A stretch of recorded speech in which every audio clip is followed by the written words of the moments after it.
আরেকটা দেখাই, এর আগেও দেখাইছি। এটা ছোট জিনিস। 24 ঘন্টায় যত নেয়ামত আপনি ভোগ করলেন, খালি যদি সকালে একবার পড়ে আর বিকালে একবার পড়ে।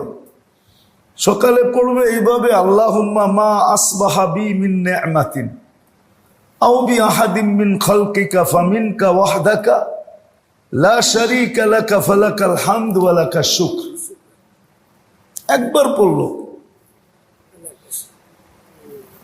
তাইলে এটা আবু দাউদ শরীফে আছে। একবার যদি পড়লো তো সারাদিন যত নেয়ামত আল্লাহর ভোগ করবে সবগুলা শুকরিয়া আদায় হয়ে যাবে।